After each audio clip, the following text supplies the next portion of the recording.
Show for you today. Actually, you should sit down, get a pencil and some paper and write these things down because there are a couple of events that are coming up that you really should see. We're going to be talking art and theater today. We're going to talk to some folks from the Sacramento Fine Arts Center. And then we're going to talk to a wonderful guy from the California Stage Theater Company who's doing a play called I'm Always Drunk in San Francisco. So stay tuned for LiveWire right after these important messages.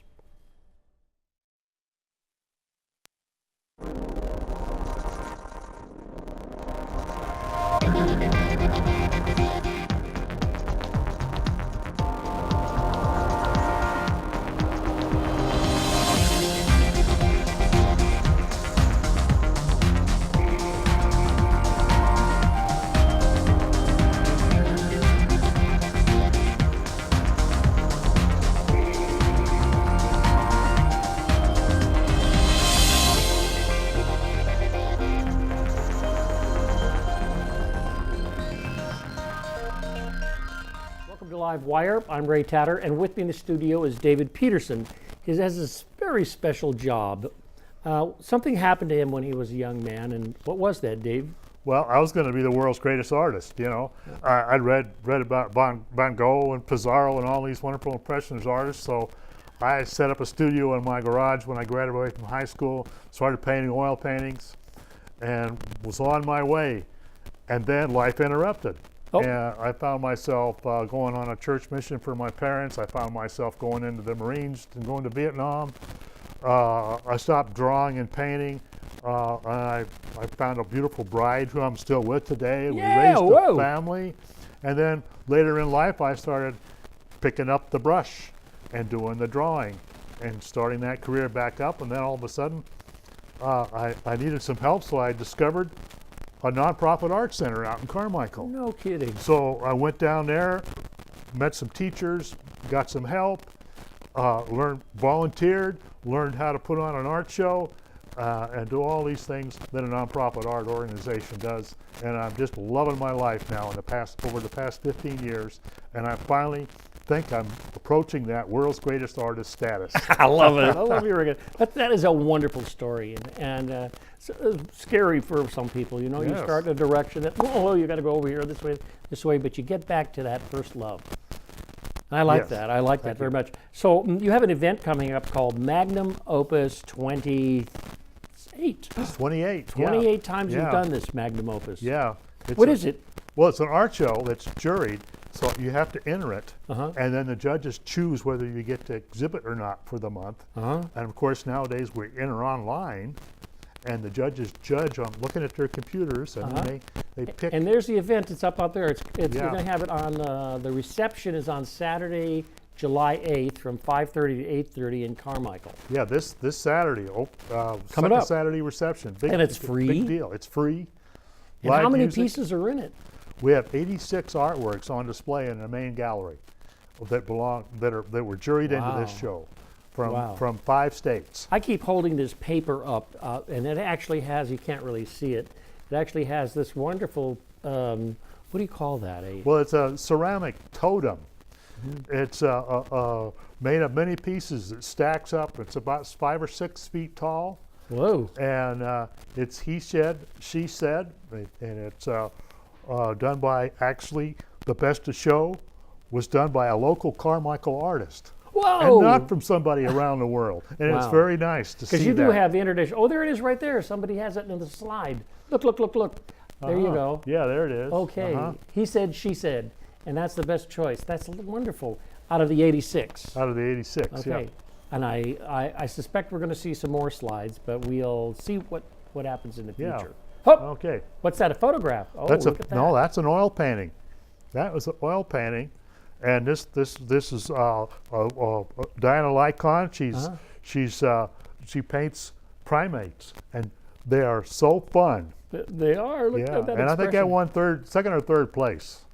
That's fantastic. Yeah. Oh, those are not primates, are they? No. That piece there is about 8 feet by 4 foot. You can see it from all the way through the gallery, and it's an acrylic painting, and it also placed in the awards. It also placed. Okay, it's fantastic. Oh, there's another one. There's another abstract acrylic, I think, which is first place. Okay, abstract acrylic. And that is a watercolor? Exactly. It's a watercolor collage, and it won the Wash Award of Excellence for Watercolor. I like it. I like it very much. So this is all really kind of wonderful, and you get to go to this opening, see the artists. Yes, we hope most of them will be there. Good, good. And you could, wait a minute. I noticed in here you can actually purchase these things, and the prices are really great. I can't say the prices Yes. over the air. But the I can artwork is for say, sale. wow. What's left? We've sold a couple, 3 already. Whoa. Yeah.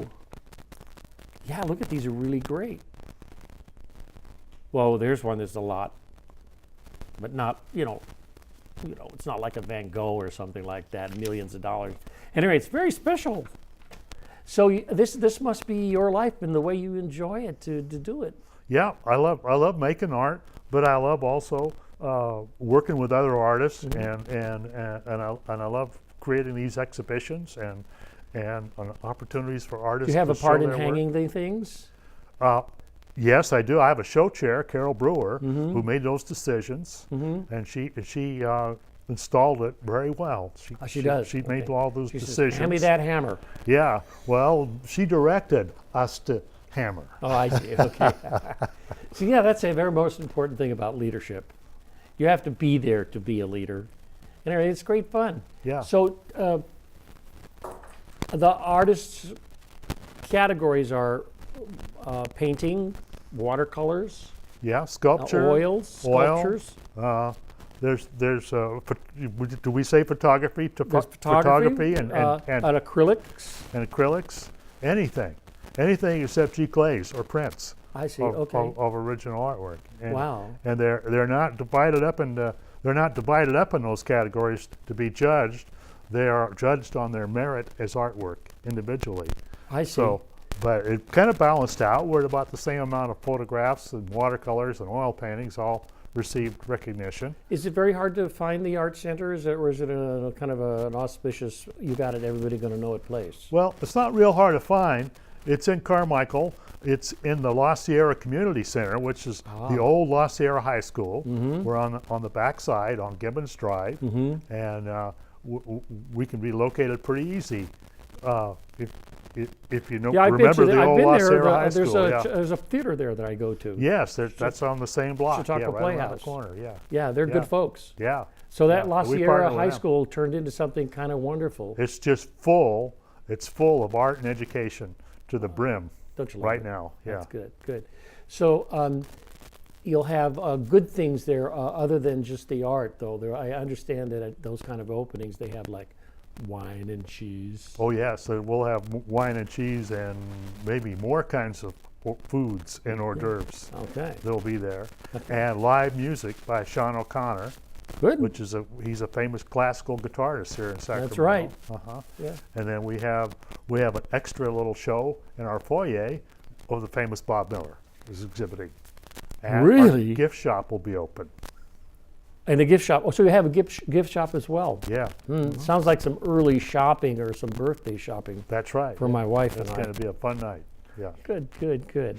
So what is your choice of medium? What do you, when you paint? Well, I primarily work in watercolor. And that's what I show and what I've become known for is my very unique style of watercolor. I see. And I actually got accepted into this show, so you'll be able to see a couple of my alright, pieces in it. okay. Yeah. So, California is actually a very well-known center for watercolors. Yeah, and I'm a big admirer of the California style watercolors that came into play in the 30s and in the 40s and into the 50s. And there was a lot of wonderful painters that created a unique California style. And I've followed some of those teachers like Henry Fukuhara and Kenneth Potter and George Post in my art. Yeah. What about the new art? Like we talk about a little bit about some computer-generated art. It's very fascinating to see some of the images that they're coming up with, and then printing them out on really interesting grounds, and where artists are taking a photograph or not, and then enhancing it on their computers, and they're coming up with some real moving images that way. And I can't discount it at all. I'm not prejudiced against art of any forms. Well, so especially I love new art forms. some of the digital images that are coming up. I can't wait to go to the fair this year and see what they got. Oh, I love going to the Yeah. state fair and seeing what they got, and seeing the artists that they chose and who gets the blue ribbons. Yeah, it's exciting. Well, this sounds just very much like it. I mean, it's quite a wide thrust of California, Georgia, all over the place. Yeah, we're going to have just as good art at our art center as they will have at the fair. Okay, well, and it's free. Free. And it's going to, you should, if you want to, you don't have to go to the reception, but if you don't go to the reception, what other days can I come? You can come Tuesday through Sunday for the next 3 weeks. And our hours vary a little bit each day, but it's 11 to 5 on Saturday and Sunday. So you can just, if I Googled Sacramento Fine Arts Center, would I get somewhere? You would, if you go to our official website, sacfinearts.org, or we have a Facebook page, which we like to keep up to date so you can see what's going on, because we got about a bunch of things going on just besides this Magnum Opus right now. David Petersen, thank you so much for coming to talk to me about this. All right, Put thank a lot you, of time. sir. Thank you Good very luck. much. Good luck, man. All right. Okay, well, we got to take a short pause for the cause right now. We're going to take a little pause. Let's get some information for you, and we'll be back, and we're going to talk about theater and a piece of theater that you can see this weekend in Midtown Sacramento.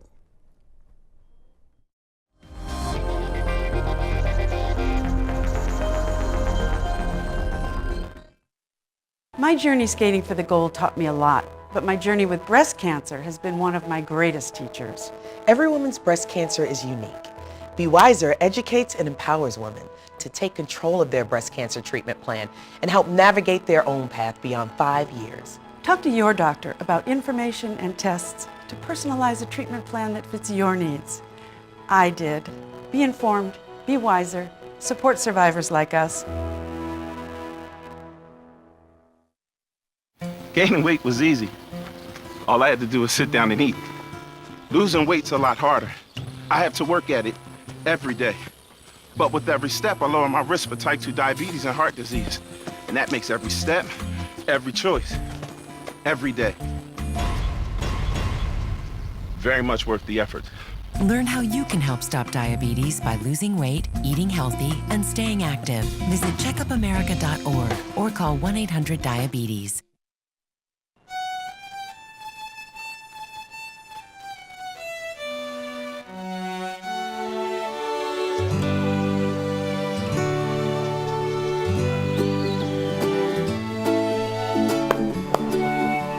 So you put Jack Kerouac.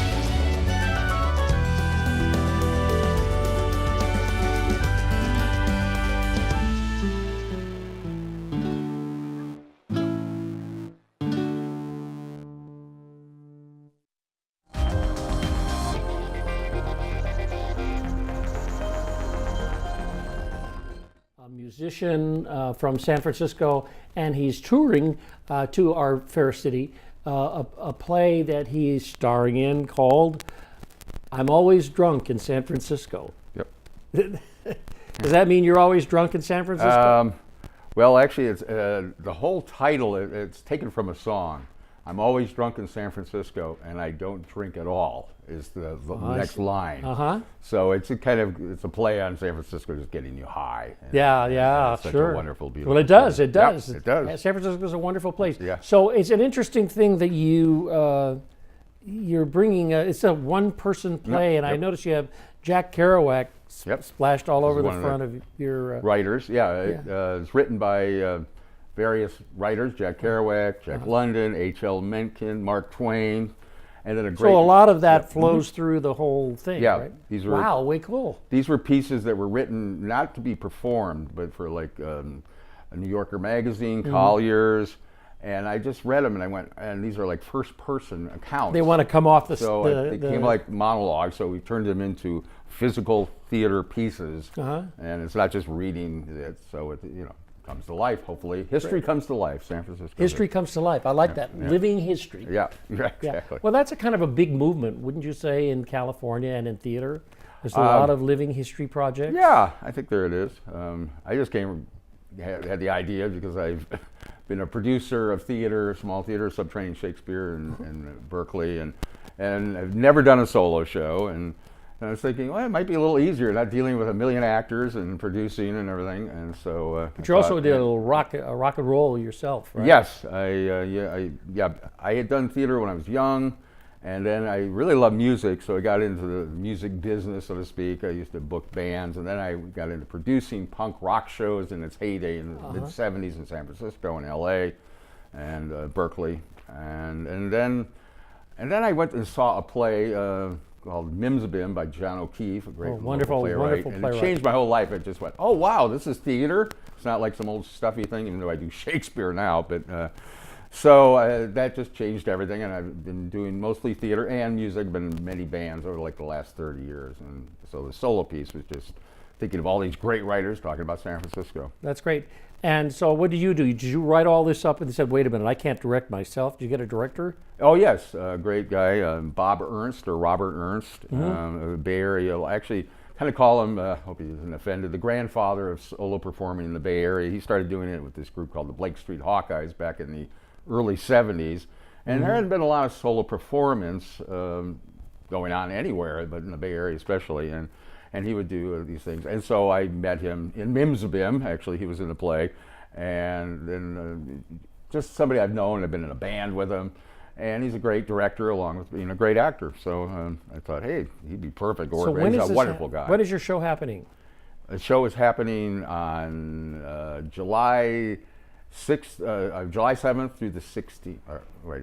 Through the 16th at California Stage at the Stage. Wilkerson Theater. It's not noted up on the screen there, but it's at the Wilkerson Theater at 1725 25th Street. Thank you. California Stage is one of the theaters there. And I guess Cal Stage is the calstage.org is the website. You can go and hit the tickets button. Okay. Plays Friday night at 8, Saturday night at 8, Sundays at 5. 5. Sundays at 5, and then you have Following one Thursday performance at 7. next week at 7. And then the rest are the same. I get it. I get it. Good. Okay. So, what are the other characters that come floating through your show? Well, like I mentioned, Mark Twain explained. It was taken from his book Roughing It, where he discusses his time in San Francisco. Yeah. And I edited it down, and it was where he talks about, it was kind of in 3 phases. He kind of talks about living there, the weather, which he was kind of famous for, even though he never really said that famous summer line. Yeah. And then his first performance, stage performance. He describes his first stage performance? And it was in San Francisco. It was just an idea to make money because he was broke and wasn't working at the time, and so he thought he had been to the Sandwich Islands or Hawaii, and described that. And anyways, the piece I'm doing is him describing the first time he performed. And he was a bit freaked out for everything about being the producer and then being the performer and just what happens in that. And he also describes the Great Earthquake. Oh, really? Yes, but not the one we talk about all the time. It was called the Great Earthquake until 06 was in 1865 in San Francisco. They had one then? Yeah, and it was not as big, and of course the city was smaller, but things he describes like a whole wall of a house, or a building, 4-story building actually, on 3rd falling across the street. Wow. And speaking of the earthquake, and I'm also doing Jack London's account of the 06 earthquake, where he came down to the city from where he was living when he got woken up at 5 in the morning and came down And it's kind of a funny story is that he when he saw the city, he was going, oh, I could never write about this. This is just horrific. And somehow Collier's magazine got a hold of him and offered him more money than he'd ever been paid for anything. And he went, well, maybe I could write about it. So, Amazing how creativity needs a little impetus. and the way he writes is so poetic and just brilliantly eyewitness account on what a horror it had been over those 3 What a days. brain, and we lost him too early. Yeah. So all these characters, and there's one character I've never heard of. Oh, Gary Kamiya, maybe? Yep. That's right. Yeah. Gary. Well, Who's he's that? he's a writer from San Francisco. He is a writer. Yeah, yeah. And he wrote. He's alive. So he's yeah, everybody really else living is pretty history. much dead. Yeah. And he writes for the San Francisco Chronicle, a weekly column about interesting old stories. And he wrote this great book, in which I've taken very little of it, called "The Cool Gray City of Love." And then he also is the editor of San Francisco magazine. So he's very San Francisco. Oh. And he's actually, it was nice of him to give me the okay, and kept my fingers crossed that he'd like it, and he liked it. So, Good. continuing on. Yeah, it's And really so he interesting. describes the old, the ancient life, the Paleo-Indian time, and then about the 49ers coming, and then a bit about the weather, and it's just beautifully written. Okay. Good. Well, we're glad to have you. And you're going to perform this Friday night. Yep, right, opening night. And are there tickets still available? I believe so. Okay. Yeah, I think so. Yeah. So it's at California Stage, which or the Wilkerson Theater. This And just to say that it's all, the show's like 70 minutes, and no intermission, so it's not that long. yeah, but there'll be some Vino Veritas. Ah, very good. So you can enter with that, I that- suppose. Yeah, there you go. Fit the theme. Yes. Fits the theme, sure. And we do describe, there is some alcohol all through the show, H.L. Mencken, Yeah. bourbon-soaked Democratic yeah. Convention. Yeah. Well, we won't talk about that. Okay. We'll wait Yeah. for that one. Okay, Hold it back. okay. So it's a fascinating life you live then, doing these kinds of things, and the actor's life. It's bouncing around, but it's also there's a lot of hard work and love. And you put this together. You wrote this piece. I wrote part of it. Yeah. I have kind of an introductory part on kind of my take on the cultural history of San Francisco. And I just kind of go through decades of highlights, talking about the Beat era. And of course, we're celebrating the 50th anniversary of the Summer of Love, so I talk a little bit that's about right. the bands. We are. For sure, we should have Yeah. worn our bell bottoms, man. Yeah, right. Yeah, oh, well, peace and love, you know what I mean? Hey. So I wrote that beginning, and then the rest is by these great writers, and I edited them. They're not the full length pieces they wrote because they'd be very long. They go on. Well, Yeah. well, I like the idea of one creative idea you had. Here you're reading something in print, and you can actually see that it can lift right off and become narrative. Right. Fantastic, Yeah, first person account, it just felt like, oh, yeah, Wham, this could be let's a go. monologue. Sure. So. That's great. So you were walking down the street when you were 10, and you said, I think I want to be an actor. Actually, my grandmother, it's just in the family, can't help it, who was she died in 59, she was 85.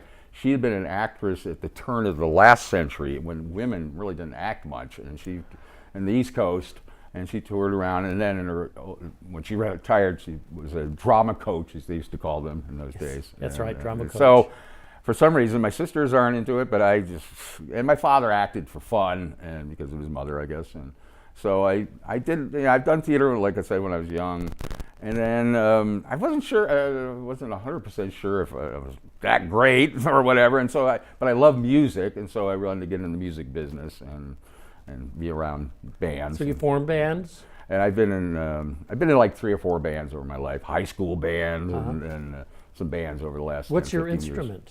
I play drums and sing. And my theater company's put out 2 CDs. One's called Shakespeare's Greatest Hits, where we took Shakespeare's words, and I invited all these Bay Area performers and actors to come up with their take on it. So we have like Lear's Blues, and we got some electronica, we got folk music, and then the other one. So if I come and see this play that you're in this sorry, weekend, sorry. can I get one of those? Yes, I'm going to have Shakespeare's Greatest Hits at the theater. Yeah, it's a fun CD. It came out about 10 years ago. That's good. Yeah. Nice and keeping nice and creative through your life. Yeah, I've been really lucky. I mean, I've just been working with a lot of different great people and kind of coming up with different ideas. Actually working with the hoi polloi in theater and, John O'Keefe and those people. Yeah, if I hadn't met him, I Those probably are wouldn't. really, they're nationally known, those Well, folks. John, definitely, yeah. He's an incredible writer. And Bob Ernst, too. Oh, yeah. No, Bob is a Bay Area legend in a lot. If you know the Bay Area theater scene, he's been in every company. And he's phenomenal. Well, phenomenal actor. Great guy, too. Nice Phenomenal guy. actor. Yes, I've seen him on stage That's before. right. That's So, what I heard. and so it's just happening this weekend and the following weekend. Right, It's only 2 weekends. weeks. Mm-hmm. Okay, at California Stage Theater, That's in Midtown. Midtown. And I guess you could just Google Cal Stage or California Stage, and their website will come up. Oh, great. That would be fantastic. And also, I could say my theater, because I've got it on ours, is subshakes.com. Subshakes.com. Yeah, Okay, and it's good. also got some info about the show at the theater. Good, So, good. Well, I want to thank you for coming, and I Thank wish you. you well in your performance and how it turns out. I think people should come on and learn a little bit about beautiful San Francisco Oh, yeah. and all of its goodness and all the folks that actually, in terms of the writers. Oh, yeah. It's Yeah. great. Can I just say one other thing? You don't have to be from San Francisco to appreciate it, because each of the stories, I think anybody can appreciate the writing and the subject matter. But if you know San Francisco, it adds to it. So That's good. It adds to it. All right. Yeah. Good. So we got everything. We talked about what, where, when. Right. Yep. That's coming up on Friday. Exactly. And why? Why? Why I'm doing the show? Yeah. Well, I've always loved San Francisco. I've just been proud to live there since I was 12. I moved from back east when I was 12, and I hit it at the right time as far as the summer of love and going to the music and the Fillmore, and that's why I got really into the music scene. And then just so much other history and the arts of San Francisco is phenomenal. And Well, I can't gainsay that. Thank you, Geoffrey Pond. yes, thank you. Thank so you for much. coming, and Yep. we'll see you at the theater. All right. All right. We'll see you next week on LiveWire, Wednesdays at 5 p.m. We meet actors like Geoffrey Pond, and we talk to wonderful artists and arts organizations like David Petersen and the Sacramento Fine Arts Association. We'll see you next week on LiveWire.